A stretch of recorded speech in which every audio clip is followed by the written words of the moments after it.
Autism is a strange word that carries mystery, stigma, and fear. I want to change that. The way it's talked about in the media, described as an epidemic, as if it's a disease with no cure, requiring intensive early intervention, makes you forget that there are millions of autistic people out there, many undiagnosed. Adults, children, people of all genders, races, nationalities, and ages. Autism is not an afterthought on the human race. It is woven into our neurodiversity. I am autistic, and it is an intrinsic part of who I am. Autism is a neurological condition, meaning that our brains are literally wired differently from the neurotypical majority. It is lifelong. You are born autistic and you will die autistic. It can be considered a disability, yet also a superpower, a blessing and a curse, sometimes all at the same time. And no two autistic people present the same. This makes it a very difficult condition for people to understand. So let me tell you a little bit about the world from my perspective. Sensory sensitivities. All my life I've been accused of being too sensitive. I've been told to toughen up. I've forced myself to tolerate surroundings that make me uncomfortable. Telling myself that since no one else minds, I shouldn't mind either. That the lights are too bright, the noise level is too loud, my clothes are itching and tugging uncomfortably. But you don't grow out of sensory sensitivities no matter how hard you try. As you grow up, you might learn not to cry when something around you is causing you pain or discomfort. You learn to adapt. You find ways to accommodate your own needs, often without realizing what you are doing. But it doesn't go away. Social interaction and communication. An aspect of autism that people typically do know about is having trouble with social interaction and communication. And some people think of autism as solely a social and communication disorder. However, research has been done that shows that when a group of autistic people communicate with each other, they do just as well with that task as the non-autistic group do within themselves. The communication difficulties arise when the autistic people and the non-autistic people attempt to communicate. And you can think of this difficulty as kind of the result of two cultures clashing.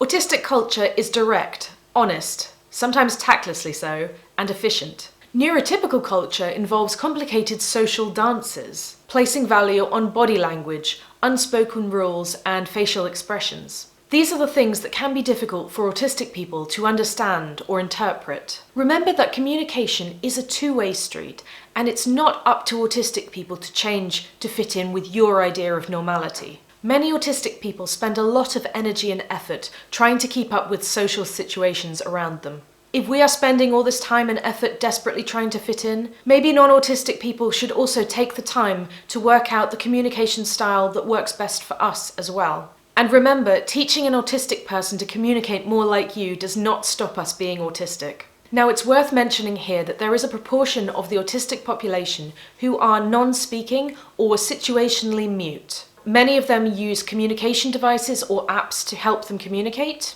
but not speaking does not mean not understanding or not communicating. And it definitely does not mean that the person doesn't have a rich inner world, stimming, or repetitive movements. All human beings stim.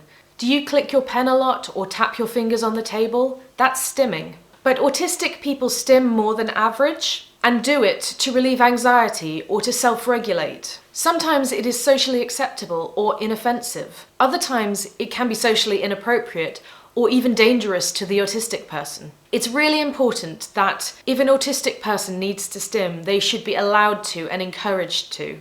So finding safe stims and encouraging those is important. Redirecting can also be a way to stop the autistic person harming themselves. Stimming comes in many forms. It can look like rocking in your chair. It can look like hitting your head, stimming with your hands, vocal stims, stim dancing, hair pulling, twisting, raising up and down on your tiptoes or rolling over on your ankles, or chewing your lips or the inside of your mouth. All of these are stimming. Executive functioning.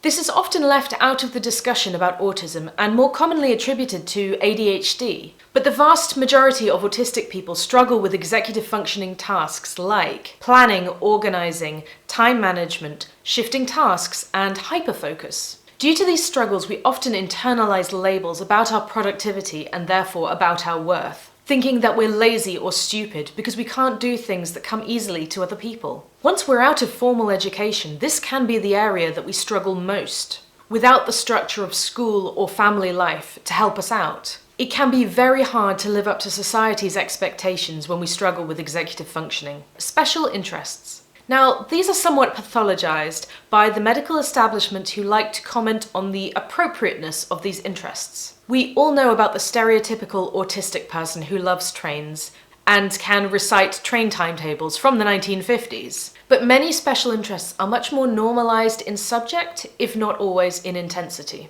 This can also be why autism gets missed in girls, especially if their special interest is appropriate for their age or gender. For example, horses, makeup, or pop stars. I was deeply into the Spice Girls in the late 90s, as were a lot of people around me. But not everybody was into them in the same sort of obsessive way that I was. Not everybody memorized facts about their lives. Not everybody collected little cutouts of every single newspaper article you could find in a little box. The intensity of the special interests can be something that's unique to autism.